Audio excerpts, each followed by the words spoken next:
পদত্যাগ করে বিদেশে পালিয়ে থাকা ও গণহত্যার অভিযোগে আন্তর্জাতিক অপরাধ ট্রাইব্যুনালে গ্রেফতারি পরোয়ানা জারি হওয়া সাবেক প্রধানমন্ত্রী শেখ হাসিনার পক্ষে আইনি লড়াই করতে চান কথিত মানবাধিকার কর্মী ও সুপ্রিম কোর্টের আইনজীবী অ্যাডভোকেট জেড আই খান পান্না। বৃহস্পতিবার সাংবাদিকদের তিনি এ তথ্য নিশ্চিত করেন।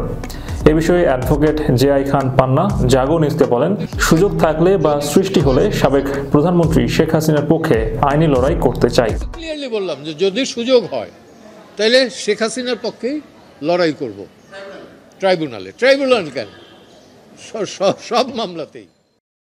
এর আগে গণহত্যা সহ মানবাধিকার অপরাধে জড়িত থাকার অভিযোগে সাবেক প্রধানমন্ত্রী শেখ হাসিনার বিরুদ্ধে আগামী 1 মাসের মধ্যে তদন্ত প্রতিবেদন দাখিল করতে নির্দেশ দিয়েছে আন্তর্জাতিক অপরাধ ট্রাইব্যুনাল। একই ধরনের অভিযোগে ওবায়দুল কাদের সহ বিগত আওয়ামী লীগ সরকারের মন্ত্রী এমপি সদস্য সহ প্রভাবশালী 45 জনের ক্ষেত্রে পৃথক তদন্ত প্রতিবেদন জমা দিতে ট্রাইব্যুনালের তদন্ত সংস্থাকে 1 মাসের সময় দেওয়া হয়েছে।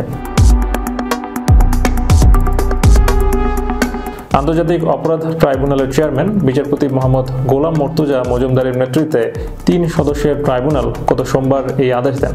ট্রাইব্যুনালের অপর 2 সদস্য হলেন বিচারপতি মোহাম্মদ শফিউল আলম মাহমুদ এবং অবসরপ্রাপ্ত জেলা ও দায়রা জজ মোহাম্মদ মহিতুল হক এনাম চৌধুরী।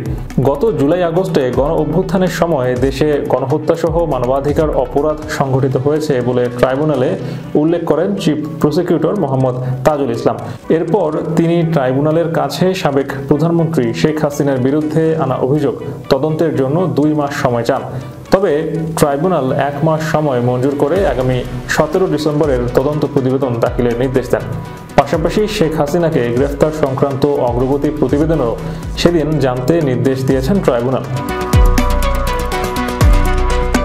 গত 1 জুলাই থেকে 5 আগস্ট পর্যন্ত ছাত্র জনতার আন্দোলনে সময়ে সারা দেশে গণহত্যা ও মানবাধিকার অপরাধ সংগঠনের অসংখ্য অভিযোগ ট্রাইব্যুনালের চিফ প্রসিকিউটরের কার্যালয় ও তদন্ত সংস্থার কাছে জমা হয়।